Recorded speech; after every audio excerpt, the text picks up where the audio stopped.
Gikakugang sa mga opisyalis sa lungsod sa Konsolasyon ang dakong operasyon sa ilang drugas sa ilang lugar.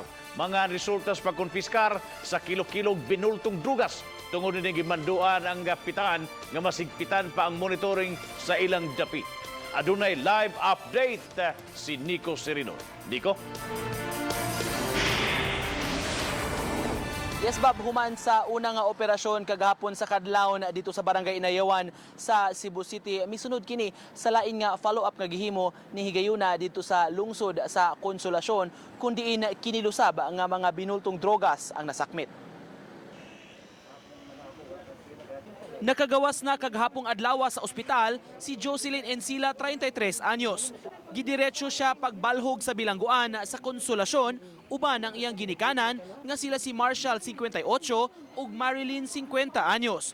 Arestado sila sa operasyon sa kapulisan kagahapon sa Kadlawon nga follow-up sa kilo-kilo nga drogas nga nasakmit sa Barangay Inayawan, Cebu City.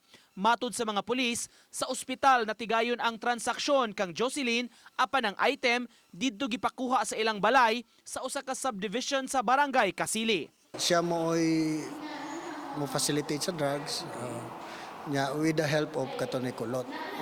So i-distribute nila ang i-distribute nila ang drugs sa Cebu.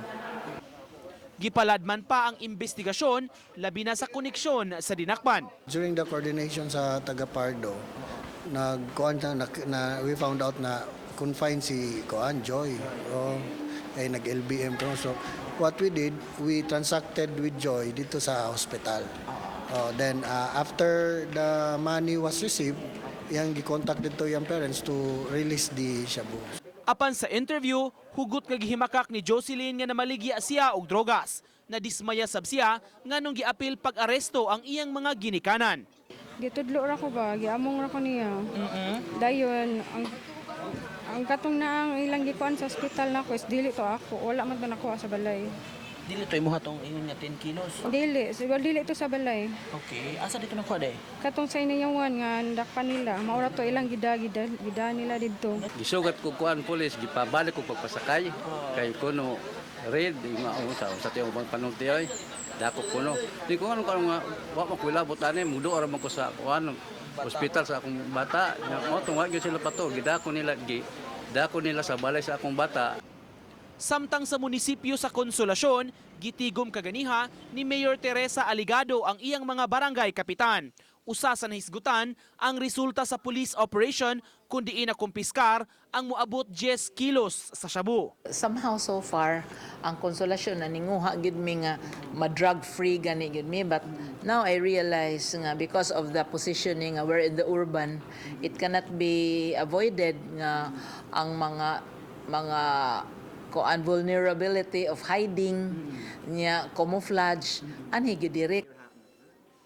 Gimando sa mayor sa mga kapitan, higpitan ang pag-monitor sa mga nagpuyo sa ilang lugar.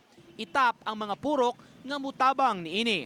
Apan aminado si Aligado, dili sila makadali-dali og monitor kay dili man lumad nga taga-lungsod yod ang tanan nga mga nanimuyo. Because we have the purok system, i-inform ang tanang purok na ibalik namo ang profiling and then reportorial of new personalities coming in unya kanang be suspicious of anybody who are new.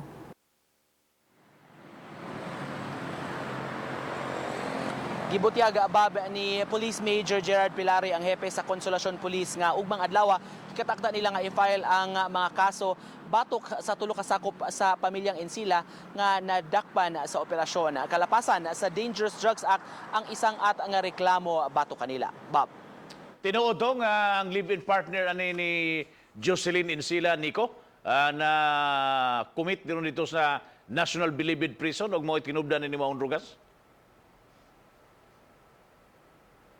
Yes, babaw ka nang gikumpirmar kaganihan ni Major Pelare na sa Bilibid Prison na tanggong kining kapuyo ni Joy Encila nga matud pa mo i-contact ni inibab sa mga drogas nga giingong gidala diha sa Konsolasyon ug bisan dito sa sakop sa Inayawan, Cebu City. Katong usa nga dadakpan bab katong alias Kulot nga naaresto sa Barangay Inayawan kadto siya matud pa ang murag runner o sugo-sugo ni Encila mo'y butyag sa hepe sa Konsolasyon Police.